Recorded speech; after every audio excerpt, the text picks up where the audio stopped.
Hello বন্ধুরা, আমি তোমাদের কাজল ম্যাম জ্ঞানজ্যোতি কোচিং সেন্টারের পক্ষ থেকে তোমাদের সকলকে জানাই স্বাগত। তো বন্ধুরা, আজকে আমি তোমাদের সঙ্গে যে টপিকটি নিয়ে আলোচনা করব সেটি হচ্ছে হরপ্পা সভ্যতার পোশাক আশাক ও বস্ত্রশিল্প। তো টপিকটি আলোচনার আগে তোমাদেরকে একটা ছোট্ট ইনফরমেশন দিয়ে রাখি। তোমরা যারা আমাদের কোচিং সেন্টারে এখনো যুক্ত হওনি কিংবা যুক্ত হতে চাইছো, তারা উপরে দুটি নাম্বার দেখতে পাচ্ছ, 6295916282 এবং 7076398606। এই দুটি নাম্বারের মধ্যে কিন্তু যে কোনো একটি নাম্বারে যোগাযোগ করে আমাদের সঙ্গে যুক্ত হয়ে যেতে পারো। তো দেরি না করে আজকে টপিক সম্পর্কে কিন্তু আলোচনা শুরু করছি। তো বললাম যে হরপ্পা সভ্যতার পোশাক আশাক ও বস্ত্রশিল্প। তো সিন্ধু উপত্যকায় কিন্তু তুলোর চাষ প্রচলিত ছিল।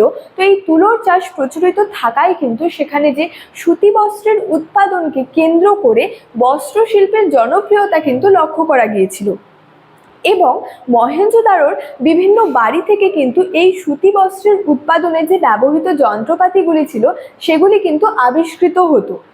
তো তারপরে বলা হয়েছে যে এই যে তাদের যে সিন্ধুবাসীদের যে পোশাক, সেই পোশাক সম্পর্কে কিন্তু কোনো নমুনা পাওয়া যায়নি। সুতরাং এই যে সিন্ধু উপত্যকায় যে সমস্ত মূর্তিগুলি প্রাপ্ত হয়েছিল, সেই প্রাপ্ত মূর্তিগুলি থেকে কিন্তু আমাদের এই বিষয় সম্পর্কে কিন্তু ধারণা করতে হবে। এবং নারী ও পুরুষ সেখানে যে পোশাক পরতো, নারী ও পুরুষের যে পোশাকগুলি ছিল সেখানে কিন্তু তেমন কোনো পার্থক্য কিন্তু ছিল না। তো এই যে পোশাকগুলি যে ছিল, এই প্রত্যেকটি পোশাক দুটি খণ্ডে বিভক্ত ছিল, ঊর্ধ্বাঙ্গে এবং নিম্নাঙ্গে। ঊর্ধ্বাঙ্গে ছিল চাদর এবং নিম্নাঙ্গে ছিল যে ধুতির মতো কাপড়। এবং এই যে পোশাকগুলি তৈরি হতো, এই পোশাকগুলির জন্য তুলো ও পশম কিন্তু ব্যবহার করা হতো। পোশাকের জন্য তুলো ও পশমের ব্যবহার করা হতো। এবং স্ত্রী ও পুরুষ কিন্তু উভয় বিভিন্ন ধরনের কিন্তু অলংকার পরতে ভালোবাসতো। এই যে তারা যে বিভিন্ন ধরনের যে অলংকার পরতে ভালোবাসতো, এই অলংকারগুলি কিন্তু সোনা এবং রূপা দিয়ে কিন্তু তৈরি ছিল।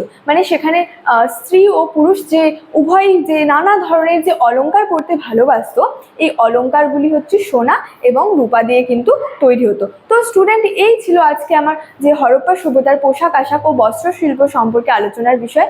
ভিডিওটি তোমাদের কেমন লাগলো আমাকে অবশ্যই কমেন্ট করে জানিও এবং ভিডিওটি ভালো লাগলে বন্ধুদের সঙ্গে কিন্তু শেয়ার করতে ভুলবে না। দেখা হচ্ছে তোমাদের সঙ্গে পরবর্তী ভিডিওতে। ততক্ষণের জন্য ভালো থেকো, সুস্থ থেকো। Thank you so much. Thanks for watching.